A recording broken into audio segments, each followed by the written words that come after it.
KKN PPM Universitas Bali Internasional mempersembahkan edukasi seputar mitos dan fakta COVID-19 di masyarakat. Informasi seputar fakta virus corona menjadi sebuah poin penting yang mempengaruhi penanganan pandemi COVID-19 di seluruh dunia, tak terkecuali di Indonesia. Fakta ini kerap tertutupi oleh mitos yang akhirnya membuat masyarakat suatu wilayah rentan terpapar virus corona dan akhirnya terjangkit COVID-19. Masyarakat perlu memahami fakta virus corona dan memisahkannya dari mitos yang justru menyesatkan. WHO memiliki laman khusus di situsnya yang merangkum mitos dan fakta virus corona bagi masyarakat. Namun sebelum membahas tentang mitos dan fakta COVID-19 lebih dalam, kita perlu tahu apa itu mitos dan fakta. Mitos adalah segala sesuatu yang bersifat belum pasti yang biasanya lahir dari cerita masyarakat, namun tidak bisa diuji kebenarannya. Sedangkan fakta adalah segala sesuatu yang telah diuji kebenarannya dan bersifat real. Jika membicarakan tentang mitos, maka tidak jauh-jauh dari berita hoax. Apa itu berita hoax? Berita hoax adalah berita bohong yang kebenarannya tidak dapat dipertanggungjawabkan oleh siapapun, bahkan oleh pembuatnya sendiri. Terdapat beberapa faktor penyebab munculnya hoax, antara lain yang pertama, keinginan untuk menjadikan berita hoax sebagai humor demi kesenangan belaka. Yang kedua, keinginan untuk mencari sensasi di internet dan media sosial. Biasanya untuk merebut perhatian lebih banyak user, pemilik website dengan sengaja memberikan konten yang berlebihan sekedar untuk mencari perhatian publik. Yang ketiga, keinginan untuk menggunakan hoax demi mendapatkan lebih banyak uang. Beberapa orang biasanya akan bekerja sama dengan oknum lain untuk memperoleh keuntungan. Yang terakhir adalah keinginan untuk ikut-ikutan agar terlihat lebih seru. Ini juga merupakan salah satu strategi internet marketing dengan menyuguhkan berita yang berlebihan untuk memancing banyak komentar dan like, sehingga terlihat lebih hidup dan lebih ramai.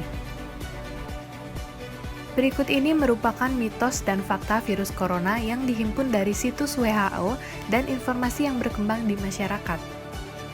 Yang pertama, sinar matahari bisa membunuh virus corona karena mengandung ultraviolet. Faktanya, sinar matahari hanya berguna untuk produksi vitamin D di dalam tubuh, yang bisa meningkatkan daya tahan terhadap serangan virus. Yang kedua, minum alkohol dapat mencegah penularan corona.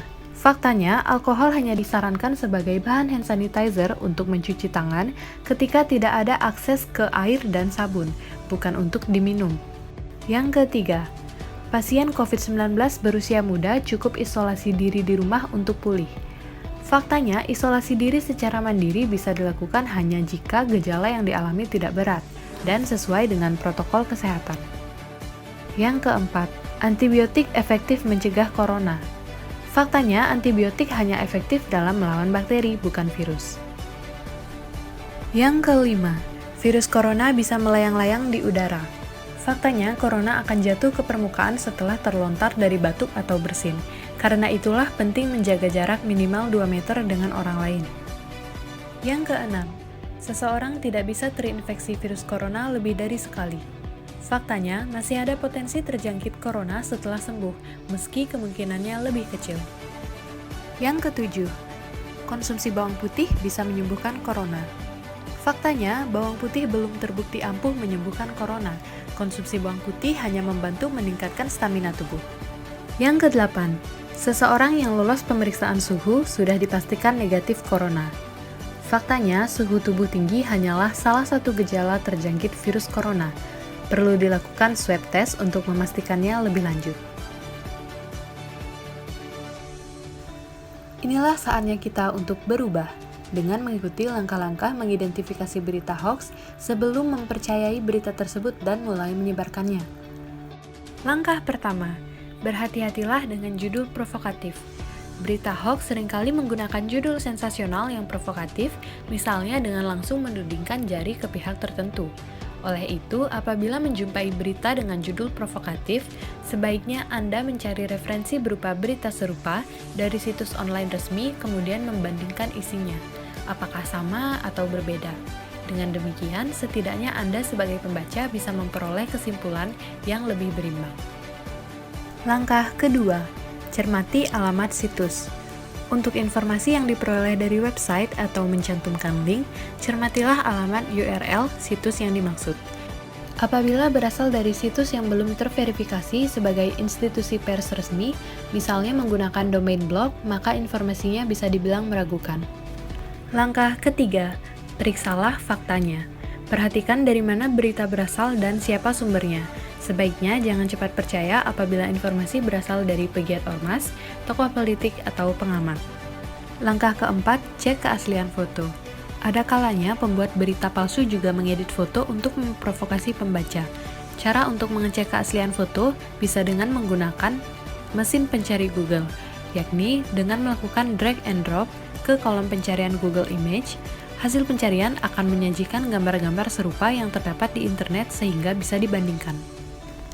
Langkah yang terakhir bisa mengikuti grup diskusi anti-hoax. Di Facebook terdapat sejumlah fanpage dan grup diskusi anti-hoax, misalnya Forum Anti Fitnah Hasut dan Hoax atau disingkat dengan FAFHH, fanpage dan grup Indonesian Hoaxbuster, fanpage Indonesian Hoaxes, dan grup Sekoci.